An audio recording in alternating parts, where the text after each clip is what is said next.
Marrocos, uma terra de cores vibrantes e tradições antigas, guarda tesouros escondidos em suas diversas paisagens. Entre esses tesouros estão as torres de adobe, estruturas que se erguem como testemunhos da engenhosidade e arte do povo marroquino. Espalhadas por todo o país, essas torres emergem da terra, seus tons quentes e terrosos se misturando perfeitamente com o ambiente ao redor.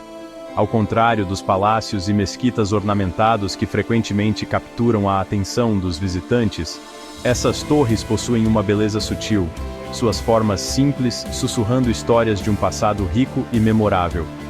Essas magníficas estruturas, construídas com o próprio solo em que se erguem, serviram a uma infinidade de propósitos ao longo da história. De moradias fortificadas a celeiros de proteção, cada torre guarda dentro de suas paredes séculos de histórias esperando para serem reveladas. Sua presença na paisagem marroquina fala de uma profunda ligação entre as pessoas e sua terra, um laço forjado ao longo de gerações de história e tradição compartilhadas. Pensem nelas como os nossos casarões coloniais, cheios de história e significado. A história das torres de adobe, em Marrocos, está entrelaçada com a complexa tapeçaria do passado do país. Essas estruturas, algumas datando de séculos atrás, testemunharam o fluxo e refluxo de impérios e a passagem do tempo. Suas origens remontam às comunidades berberes, os povos indígenas do norte da África, que desenvolveram técnicas sofisticadas de construção usando materiais disponíveis.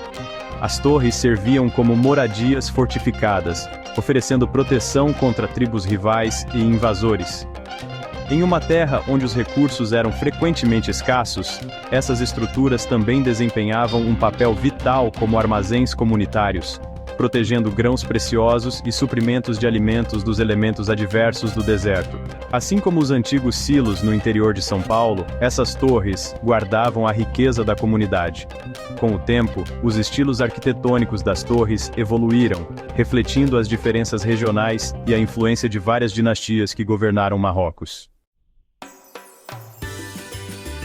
A construção de torres de adobe é um testemunho da engenhosidade e desenvoltura do povo marroquino. Utilizando um material de construção tão antigo quanto a própria civilização, esses artesãos habilidosos transformaram a terra simples em estruturas duradouras.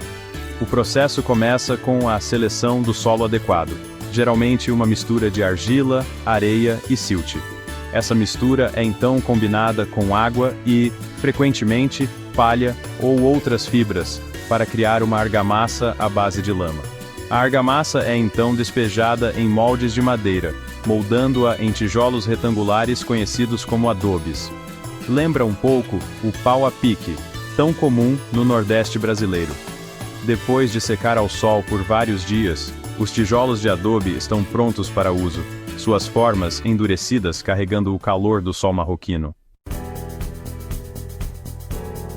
Embora os propósitos defensivos e agrícolas originais das torres de adobe possam ter diminuído com o tempo, sua presença no Marrocos moderno permanece significativa. Em muitas comunidades rurais, essas estruturas continuam a servir como um elo tangível com o passado. Suas paredes desgastadas sussurrando histórias de ancestrais e épocas passadas. Algumas torres foram restauradas com carinho e transformadas em pousadas exclusivas, oferecendo aos visitantes um vislumbre da vida tradicional marroquina. É como se a gente pegasse um casarão antigo em Itu e o transformasse em um hotel charmoso.